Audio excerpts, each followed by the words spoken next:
क्योंकि उत्तर प्रदेश में कहां तो 73 सीट थी और कहां घट के आप 30-40 के आंकड़े पर आ गए, 40 के अंदर आ गए, सिमट गए। बहुत बड़ी हार हुई उत्तर प्रदेश में भारतीय जनता पार्टी की, और तब से लेकर के आज तक वो खाई पटी नहीं है। अब जो ताजा वाकया है मित्रों, वो 2 दिन पहले का है।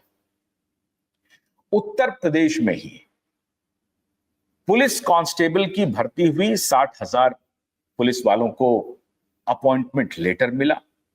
उसके लिए निमंत्रण देने के लिए उत्तर प्रदेश के मुख्यमंत्री स्वयं आए थे, गृह मंत्री को निमंत्रण देने के लिए। उन्होंने निमंत्रण दिया और उसकी तस्वीर पूरे सोशल मीडिया पर आप सबने देखी होगी। लेकिन जब यहां से योगी जी वापस लौटे हैं तो एक विज्ञापन आया। उस विज्ञापन में योगी जी की तस्वीर है और प्रधानमंत्री मोदी की तस्वीर है।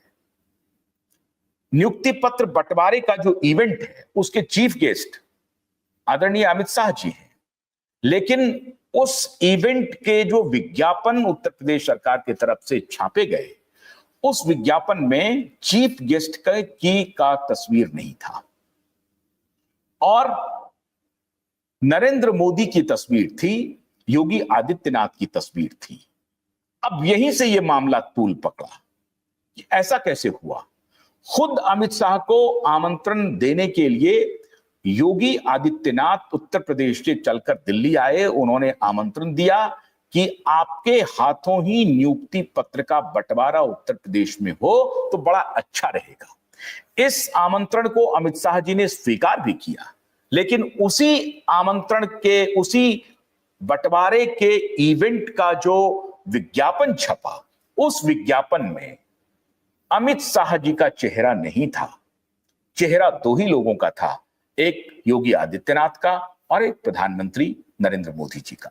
इन दोनों के चेहरे के रहने में विज्ञापन में किसी को कोई आपत्ति नहीं होनी चाहिए, क्योंकि दोनों एग्जीक्यूटिव हेड हैं। आप एक तरफ मुख्यमंत्री हैं और एक तरफ देश के प्रधानमंत्री हैं। दोनों का उन्होंने विज्ञापन के हिसाब से दोनों का सटीक तस्वीर जाता है विज्ञापन में, इसमें किसी को आपत्ति नहीं होनी चाहिए। लेकिन सवाल है कि जिस इवेंट की मुख्य अतिथि कोई और हो, इन दोनों के अलावा न तो योगी आदित्यनाथ मुख्य अतिथि हैं, ना ही नरेंद्र मोदी प्रधानमंत्री मुख्य अतिथि हैं, ना तो मुख्यमंत्री ना ही प्रधानमंत्री। मुख्य अतिथि हैं अमित शाह, केंद्रीय गृह मंत्री, और केंद्रीय गृह मंत्री के हाथों ही नियुक्ति पत्र का बंटवारा होना है। फिर उस विज्ञापन में अमित शाह जी की तस्वीर का होना अवश्यंभावी हो जाता है। क्या ये मिस्टेक था? क्या ये गलती थी उत्तर प्रदेश सरकार की? क्या योगी जी से ये भूल हो गई? अब राजनीतिक पंडित ये कयास लगा रहे हैं कि योगी जी से ये भूल नहीं हुई है। असल में योगी आदित्यनाथ जी और आदरणीय अमित शाह जी, इन दोनों के बीच में एक कोल्ड वॉर चल रहा है और ये राजनीतिक हलकों में है, हर व्यक्ति को मालूम है, सबको पता है। लास्ट लोकसभा का चुनाव का जो एडवर्स रिजल्ट आया, उसमें जिम्मेदारी थोपने की बारी आई। केंद्र से अमित शाह जी का जो ग्रुप है वो कह रहा है कि योगी आदित्यनाथ की वजह से हुआ, और उधर उत्तर प्रदेश में योगी आदित्यनाथ के समर्थक कह रहे हैं कि अमित शाह जी के ही पास सारा चार्ज था। जेपी नड्डा जी और अमित शाह जी के ही पास उत्तर प्रदेश का भी सारा चार्ज था। उत्तर प्रदेश के भी चुनाव को वो दोनों बहुत करीब से देख रहे थे। टिकटों का बंटवारा जो हुआ उसमें अमित शाह जी की चली है, जेपी नड्डा जी की चली है, प्रधानमंत्री नरेंद्र मोदी की स्वयं की चली है। योगी आदित्यनाथ न 3 में थे न 13 में थे। ये योगी आदित्यनाथ के समर्थक कह रहे हैं, और योगी आदित्यनाथ ने मजबूती से इस बात को रखा भी अलग अलग फोरम पे, लेकिन इसकी सूचना किसी को नहीं है।